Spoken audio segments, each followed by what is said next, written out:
Very good morning students. आज हम लोग सातवाहन काल की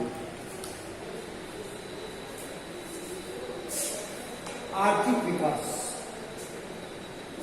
यानी कि economic progress during Satavahana period, Satavahana कालीन आर्थिक विकास के बारे में अध्ययन करेंगे। सातवाहन काल समृद्ध एवं संपन्न काल माना जाता है। इस काल में कृषि, उद्योग धंधे और वाणिज्य तथा व्यापार का काफी विकास हुआ था। अर्थव्यवस्था के दो मुख्य आधार होते हैं, एक कृषि और दूसरा वाणिज्य और व्यापार। सातवाहन काल में किसान समृद्ध हुआ करते थे। वो अपनी भूमि पर खेती किया करते थे। वो अपनी भूमि के स्वयं के मालिक होते थे। कालांतर में हम देखते हैं कि सातवाहनों ने भारत में पहली बार भूमि दान देने की परंपरा की शुरुआत की। ये ग्राम्य दान देने के अनेकों उल्लेख उनके अभिलेखों में, उनके ताम्रपत्रों में उल्लेखित है और आज भी हमारे लिए वो अध्ययन के एक माध्यम है। हाँ, ब्राह्मणों को भूमि दान वास्तव में उन विद्वानों को जो कि अपने क्षेत्र में, विद्वता के क्षेत्र में काफी अच्छा काम किए थे, तो उनके जीविकोपार्जन के लिए ग्राम्य दान दिया जाता था, यानी कि क्षेत्र को दान दिया जाता था। इसे अग्रहार भी कहा जाता है।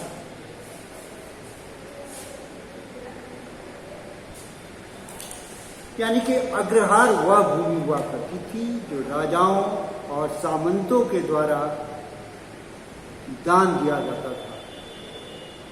अमूमन यह ब्राह्मणों को दिया जाता था। इसे चतुर्वेदी मंगलम भी कहा गया है।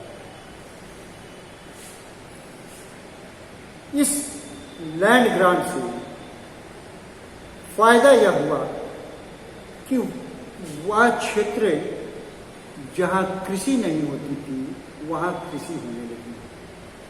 कृषि का विकास हुआ, कृषि के क्षेत्र में भी विकास हुआ, यानी कि कृषि के क्षेत्र में विस्तार। तो कृषि के क्षेत्र के विस्तार और कृषि के प्रगति के लिए लैंड ग्रांट एक महत्वपूर्ण भूमिका के रूप में देखा जाता है। किसानों की खेती संपन्न हुआ करती थी। राजा और सामंत बावड़ी और तालाब खुदवाया करते थे। तो इन तालाबों और कुओं के माध्यम से किसानों को काफी फायदा हुआ। कृषि के पश्चात वाणिज्य और व्यवसाय के लिए हम आगे देखते हैं कि वाणिज्य और व्यवसाय सातवाहन काल में काफी तरक्की यानी कि उन्नति किया। इस काल में विभिन्न प्रकार के व्यवसाय प्रगति के मार्ग पर थे। हर व्यवसाय के एक समूह हुआ करते थे। इन समूहों को या समुदायों को एक नेता चुन लिया जाता था, यानी कि एक अध्यक्ष के रूप में एक व्यक्ति होता था जिन्हें श्रेष्ठीन कहते हैं। ये श्रेष्ठी किसी भी वाणिज्य व्यापार के समूह के हेड होते थे। तो इस प्रकार हम देखते हैं कि ये श्रेष्ठी, जिसे अंग्रेजी में गिल्ड कहा गया है, श्रेणी कहा गया है,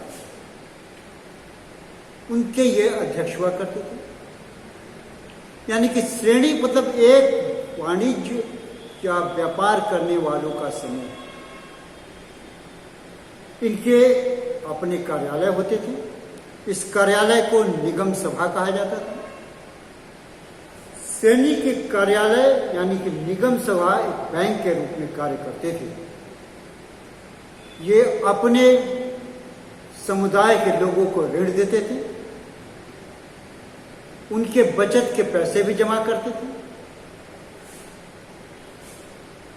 इस क्रम में हमें नासिक के अभिलेख से एक श्रेणी के बारे में जानकारी मिलती है और वह गोवर्धन प्रदेश में श्रेणी रहते थे। यानी कि गोवर्धन प्रदेश में एक श्रेणी की जानकारी मिलती है जो बुनकरों की श्रेणी हुआ करती थी। बुनकर यानी बुनने वाले, रस्सी, चटाई, खाट, कपड़े, ये बुनकर की श्रेणी में आते हैं जो इनको बुनाई करती हैं। इनके पास 2000 रुपये जो कर्सापन कला था उस काल में 2000 कर्सापन का अक्षय निधि थी। इस अक्षय निधि की बदौलत वो अपने समुदाय के लोगों को ऋण देते थे और ऋण देने के बारे में भी इस अभिलेख में लिखा गया है कि 1% मासिक ब्याज की दर से अपने समुदाय के लोगों को ऋण दिया जाता था ताकि वह अपना वाणिज्य व्यापार को बढ़ा सके या शुरुआत कर सके। हमें कई प्रकार की श्रेणियों का यानी व्यापारिक संघों का वर्णन मिलता है। उदाहरण स्वरूप ठठेरे, जुलाहे, पुष्प विक्रेता, गंधिक तो इत्र बेचते थे, लोहार जो लोहे का काम करते थे, लिपिक जो लिखाई पढ़ाई का काम करते, इत्यादि इत्यादि। वाणिज्य व्यापार में जैसा अभी हमने बताया था कि वो ऋण देते थे, तो ऋण के जो मुद्रा था उस मुद्रा को कर्सापन या कहापन कहा गया। ये मुद्राएं चांदी के होते थे, तांबे के भी होते थे। सातवाहनों को यह क्रेडिट जाता है कि उन्होंने लेड यानी शीशा, ग्लास नहीं शीशा, लेड के भी मुद्राओं का निर्माण किया। इस काल में काफी संख्या में मुद्राओं को रिलीज किया गया, मुद्राओं को स्टक किया गया था। इसकी जानकारी हमें तब मिलती है कि जोगलथंबी नामक स्थान से सातवाहन काल के 13,500 मुद्राओं का ढेर मिला है। ये मुद्राएं इतनी बड़ी संख्या में प्राप्त हुई है, इससे स्पष्ट होता है काफी बड़ी मात्रा में मुद्राओं का प्रचलन था और यह मुद्राएं वाणिज्य व्यापार के लिए विनिमय का काम करती थी, एक्सचेंज का काम करती थी। सातवाहन काल में वाणिज्य और व्यापार काफी फैला हुआ था और व्यापार आंतरिक और व्यापार यानी कि देशीय व्यापार भी होते थे और विदेशों से भी व्यापार होते थे। आंतरिक व्यापार विभिन्न नगरों से एक नगर से दूसरे नगरों, गांव से नगर तक हुआ करता था। चौड़ी चौड़ी सड़कों पर बैलगाड़ियों के माध्यम से व्यापार होता था। 4 पहिए वाले गाड़ियों का भी हमें वर्णन मिलता है, उल्लेख मिलता है, लेकिन मोटर गाड़ी नहीं, ये पशुओं द्वारा खींचे गए वाली गाड़ियों का उल्लेख मिलता है, क्योंकि उस वक्त तो इंजन का आविष्कार हुआ नहीं था। पैठन यानी कि प्रतिष्ठान, तगर, जुन्नार, करहाटक, नासिक एवं वैजयंती ये पश्चिमी तट के नगर थे, ये इस तट के नगर थे। पूर्वी तट के नगर भी हमें जानकारी मिलती है। इस संबंध में जानकारी जो मिलती है उसमें प्रमुख नाम था धान्यकटक, विजयपुर और नरसेन। प्रतिष्ठान से पता लगता है कि यहाँ पर काफी मात्रा में इंद्रगोप और मणि का व्यापार होता था।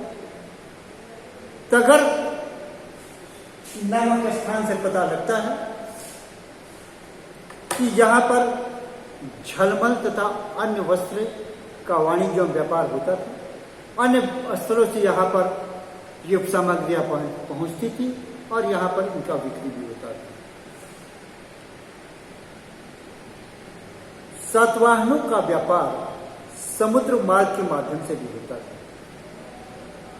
समुद्र मार्ग व्यापार जहाजों और नाव के माध्यम से होता था और यह व्यापार उसके काल में और भी प्रगति के पर चल पड़ा, क्योंकि हिप्पोलस ने भारतीयों का अरब सागर से चलने वाली व्यापारिक हवाओं के बारे में परिचय कराया।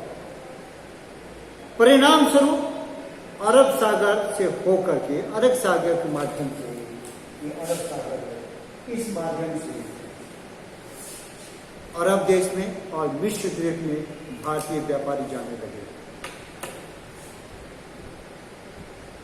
यानी कि एशिया के, पश्चिमी एशिया के देशों में भारत से पश्चिमी क्षेत्र से व्यापार होने लगा।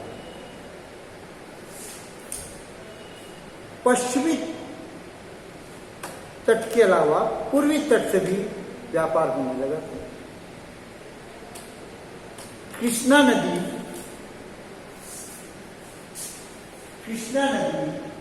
और गोदावरी नदी, इन दो नदियों के बीच के क्षेत्र में, हमें माइसोलियस जो क्षेत्र है, जिसका वर्णन टॉलेमी के शब्दों में कहा गया है कि अनेक बंदरगाह होते थे और इन क्षेत्रों से पूर्वी द्वीपों में, मलय क्षेत्र में और पूर्वी द्वीपपुंजों में, द्वीप समूहों में व्यापार होता था और इस क्षेत्र से अनेकों जहाज पूरब की ओर जाते थे। तो पूर्वी तट से भी बंदरगाह के माध्यम से, नावों के माध्यम से मलेशिया वाले क्षेत्र जो मलय द्वीप कहलाता है, उस क्षेत्र से बाहर व्यापार होता था।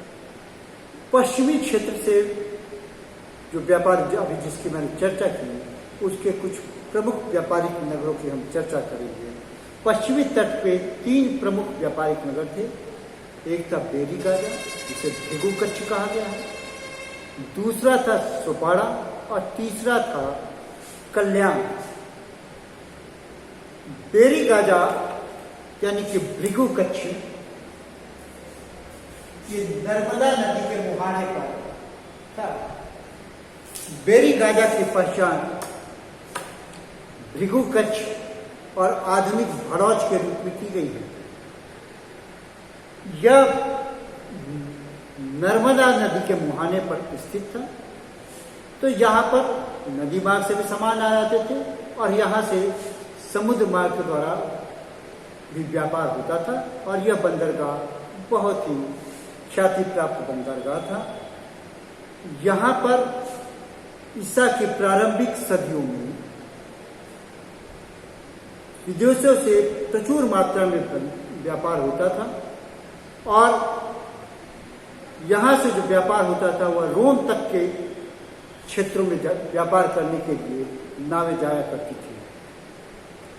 तो हम देखते हैं कि बेरी गाजा जो सबसे उत्तरी भाग में था, यहाँ से व्यापार काफी मात्रा में होता था और यह भारत और रोम व्यापार के बीच का एक प्रमुख बंदरगाह के रूप में जाना गया है। यहाँ से जो सामग्रियाँ जाती और आती थी, उनमें आयातित सामग्रियों प्रमुख थे सोना, चांदी, तांबा, टीन, लेड,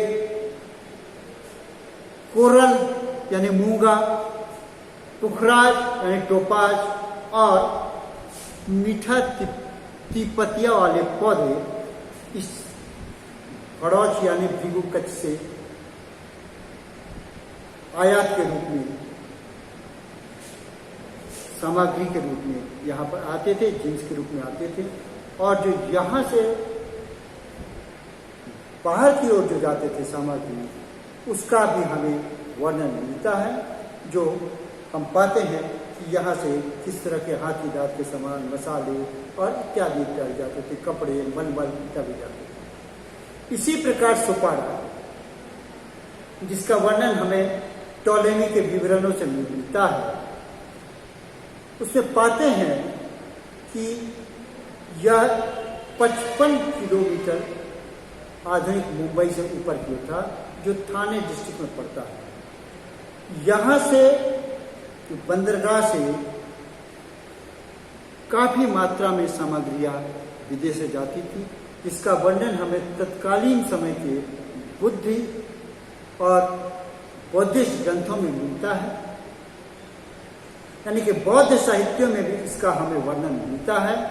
और वाणिज्य व्यापार यहाँ से भी जो प्रमुख रूप से होते थे, वह मसाले के होते थे, हाथी दांतों की सामग्रियां होती थी, कपड़े होते थे। सुपारा में भारत के विभिन्न क्षेत्रों से सामग्रियां पहले आती थी। जिन जिन क्षेत्रों से आती थी और या जिन जिन नगरों से आती थी, वो अगर हम अध्ययन करते हैं तो पाते हैं कि उत्तर भारत से श्रावस्ती, बहराइच डिस्ट्रिक्ट, उत्तर भारत से बनारस, जो गंगा के तट का पूरे उत्तर प्रदेश से, उज्जैन, मध्य प्रदेश से, इन तमाम जगहों से जो रास्ते से चल करके स्थल मार्ग से यहाँ पर आते थे सुपारा में, और यहाँ से नगरों में बेची जाती थी और यहाँ से एक्सपोर्ट भी हो जाती थी विदेशों की। इसी प्रकार कल्याण, वो भी बॉम्बे के पास है, यहाँ भी एक बंदरगाह था जो रोम, मिस्र, चीन और पूर्वी देशों से वाणिज्य और व्यापार के लिए जाना जाता था। आयातित सामग्रियों में हम पाते हैं कि भारत में तो सातवाहन काल में जो व्यापार में आयात की जाती थी, उसमें सीसा, लेड, मलहम, अच्छे किस्म के वस्त्र और रोम से उच्च क्वालिटी की शराब आया करती थी, सोने आया करते थे। यहाँ से जो व्यापार होता था तो रोम के लोग इस बात का रोना रोते थे कि रोम से काफी मात्रा में सोना भारत चला जा रहा है और निर्यात की जानी, जैसा कि मैंने पहले ही बताया था। अब एक समग्र रूप में मैं बता दूं कि निर्यात की गई सामग्रियों में भारत से जो जाते थे उसमें रेशम था, मलमल था, इलायची था, लौंग, कीमती और अर्धकीमती पत्थर जैसे हीरा, मोती, मणि इत्यादि यहाँ से विदेशों को, विशेष रूप से पश्चिमी जगत को यहाँ से जाते थे। मध्य एशिया में, पश्चिम एशिया में, रोम की ओर जाते थे। तो इस प्रकार वाणिज्य और व्यापार में भी काफी प्रगति। सातवाहन काल में, जैसा कि मैंने पहले बताया है, कि इनके सिक्कों पर, मुद्राओं पर हमें 2 पतवारों वाले जहाजों का अंकन है, जो स्पष्ट करता है कि भारत का व्यापार समुद्र मार्ग से हुआ करता था। और 2 पतवारों वाला इस चीज को कि बड़े जहाज हुआ करते। तो इस प्रकार हमने देखा कि सातवाहन काल में आंतरिक और बाह्य व्यापार होते थे। कृषि के क्षेत्र में काफी प्रगति हुई थी और इसके लिए अग्रहार यानी कि गांव का दान दिया गया था और सिक्कों, मुद्राओं का काफी मात्रा में रिलीज किया गया था, ढलाई की गई थी। तो सातवाहन काल भारत का एक आर्थिक समृद्धि काल के रूप में जाना है। आज इतना ही।